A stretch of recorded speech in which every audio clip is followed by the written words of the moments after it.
Hi, I'm Emily Yee, and I'm a therapist. I'm a licensed clinical social worker, and I specialize in working with gifted teenagers and their families. Today, we're going to be talking about anxiety and mindfulness. And so, if you are a teenager who just feels things very deeply and has a hard time getting a hold of your mind, which is telling you the worst case scenario, then this video is going to be for you. And if you're a parent of a teenager, you love a kid that's like this, then hang out towards the end. I'll have some tidbits that are especially for you. Mindfulness starts with one moment of awareness. Okay, so I don't know if you've heard of mindfulness before, but it's not what you might see in the movies of sitting still and saying, Om. It is, but that's not all of it, and it's not what it has to be. Mindfulness just means being present in the moment and not judging what's going on around you. And for my anxious teens, it's also being present in the moment and not thinking about everything that's going to come in the future and trying to manage and deal with every potential situation that could happen. So bringing it back to just this moment, what's happening right now, and can you handle what's happening right now? You might have heard people talking about the fight or flight reaction that we have to danger and stress. This is a part of our brain that we've had with us from before we were born, probably the part of our brain that was very first developed after our spinal cord. And we are helping that part of our brain be the size that it's supposed to be when we practice mindfulness. When we are not practicing mindfulness and we're constantly thinking about what if, and it's like our head is on a swivel of what could go wrong all around us, that part of our brain is getting activated more than it's supposed to. And when something gets activated more than it's supposed to, it gets bigger. When we're practicing mindfulness, that part of our brain gets to rest and recover and remain a size that's manageable and that doesn't take over. We call that part of our brain, when it's overreacting, we usually call that a panic attack. It's when we are responding to danger and our body is going into fight or flight mode, but there's nothing that's threatening to kill us right around us. It might just be the feeling like I'm going to die, but it's not the actual reality. If you have ADHD, and this is something that we find a lot in kids who are gifted, they'll go undiagnosed with ADHD, or they'll have symptoms that present a lot like ADHD, but your prefrontal cortex, the part of your brain that helps you to think logically and understand what the consequences of your actions are going to be or what to expect for the future, it acts differently in people with ADHD. They have a harder time staying focused, which means that they get bored more easily and they drift away from something that's happening right in front of them. And so these lucky few have a tendency to go somewhere in their brain that's a little bit more stimulating, and that might be thinking about the worst case scenarios or thinking about the 8 different outcomes that can happen from this event. Overexcitabilities is a term that a lot of people use to describe gifted kids. So there's 5 different areas where you can be overexcitable, and that just means this is an area where you as a gifted kid can feel more deeply. I like to explain it like the arms of an octopus. A typical octopus has 8 arms and they have all these suction cups on it. But if you're a gifted kid, you might have 20 and all of those sensors. So you're more sensitive. You're able to sense things more deeply than a typical person. And so these areas that you can be overexcitable, it might be emotional, which is where I feel like most of my teenagers that come to my office, even if they're not tested intellectually gifted, I feel like they probably have emotional overexcitability. They can just really feel their feelings very deeply. They're an outsider in the typical world. In the space at school, they're wondering, why do I care so much? Why can't I care less? Wouldn't that be a lot better? They'll say things like that. You have the intellectual overexcitability, so the person that's just a voracious learner. They want to learn about everything and understand why and ask 50 million questions a day. And then you have your psychomotor overexcitability, so that's the person that knows where the soccer ball is at all times or every play on the football field, and it just comes very naturally to them. They just feel it intuitively. They need to be moving all the time in order to think and to operate correctly.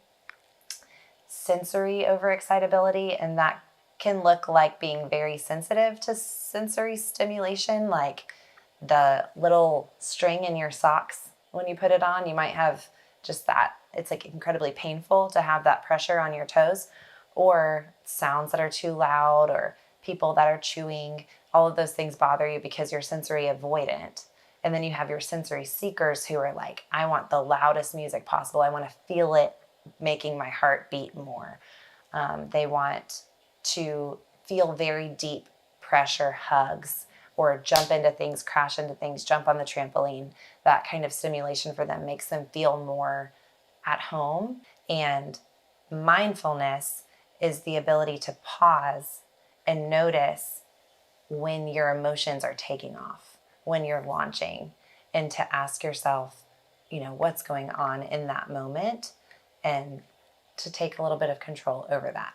And so, especially with anxiety, if you're somebody who feels very deeply emotionally and you are letting your mind run because you have ADHD and it's bored thinking about math, and so you're thinking about all the worst things that could happen if you don't do this math test, and you're feeling all of that very deeply, you can see how that would be really painful if, one, you didn't know it was happening, and two, you didn't know how to help yourself while it was happening. Mindfulness strengthens the amygdala, and that's the part of your brain that allows you to rest and to choose what you're going to focus on. So that ability to pause, zoom out of all of the what ifs and all of the worst case scenarios, and then choose something else that you're going to focus on, like being in the present moment. Zoom in on that and be in the present moment.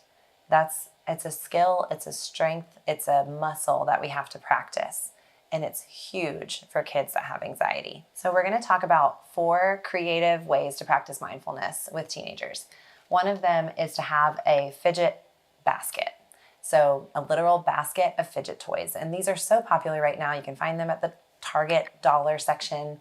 You can find them everywhere and in any kind of shape. They might be a dog toy, but if it's something that you think is interesting, you like holding, you like playing with, put it in the basket, keep it nearby. A lot of therapy offices have these, which is fun when you walk into therapy and you can grab a Rubik's Cube or one of the snakes that changes shape, a ball that you can squish and it just makes things pop out. Different kinds. Some people have these sensory sticks that you just rub it and it helps you to feel calm. I like to keep things in there that are scented, like gum or a candle, hand sanitizer that has a nice scent. And sometimes there's just the sound of popping a key open and closed, like the ones that you would use for your car if you have like a keyless entry. These are all things that if you are curious and you play with it, you might notice, oh my gosh, that's really calming for me. I felt really good when I had that in my hand. I also, in my office, I have clay that never dries out and you can just play with it. You can mix the colors together. And when it warms up in your hands, it gets more and more malleable. A lot of kids like playing with slime, which is just depends if you want that in your house or not. And so these are all different ways to fidget, and it keeps you in the present moment. You're supporting yourself, your difficulty with being in the present moment and your brain's tendency to want to stimulate itself by going to a place that is overwhelming. And you're keeping it in the present moment by giving it stimulation here and now in a way that's safe and fun.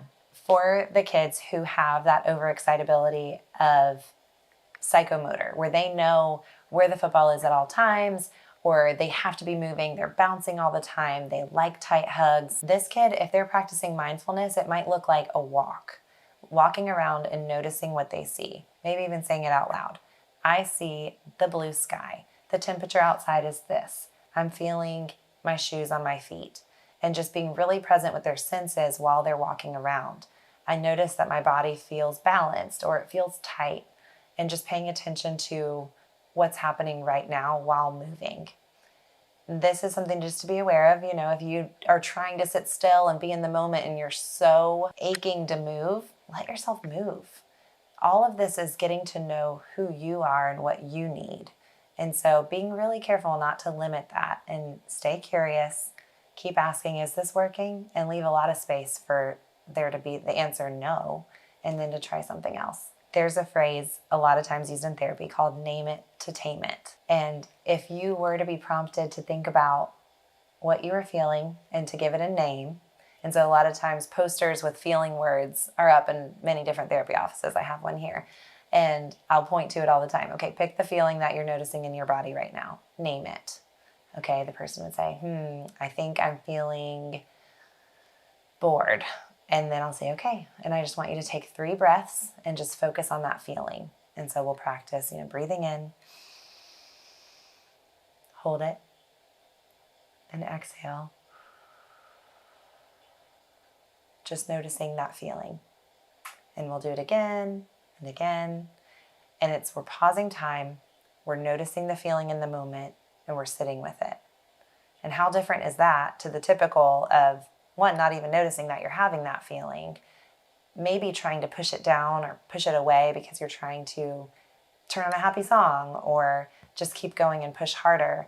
And then maybe later feeling burned out, feeling like you can't feel your body, kind of numb, or having a weird emotional reaction to something that you have no idea where it came from. Taking time to feel your feelings in the moment reduces a lot of anxiety in the long run. If you have the overexcitability, the imaginational overexcitability, a really creative way to approach mindfulness is to visualize something that is very calming for you. So I'll invite my clients to, and I'll do it for you right now, just inviting you to imagine that you're in a field and it's the temperature that you want outside, it's your ideal season, the plants that you love are around you. And just up ahead of you, you see a treehouse. And you know that it's yours because of the way that it's decorated. It's the size that you've always wanted. And you're getting closer, and there's an entrance. It might be a rope that you climb up, or a ladder, or a door. And you step inside, and there's 1 room or 10 rooms. It doesn't matter from what it looks like on the outside. When you get in, it's exactly how you would feel comfortable and safe. The windows might be open or closed. There might be people that you enjoy in there, or you might be alone. And just notice what it feels like to be there. Breathe in. And breathe out. There's the snacks that you want. There's the comfortable furniture that you like. You could even have animals around. And this whole environment is helping you to feel at home, peaceful, safe, like you can relax and be really present in that moment. And notice what that feels like in your body when you're able to create this space all around you. When you're ready, you come out of the door of the treehouse and you walk back into my office here with me.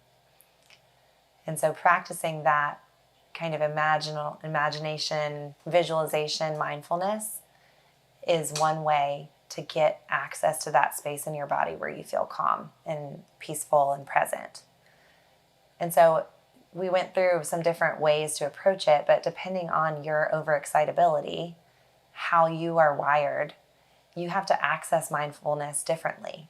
And you might try 3 of those and feel like that didn't work at all. That was not my thing. And that's great. Good for trying it. Let it go.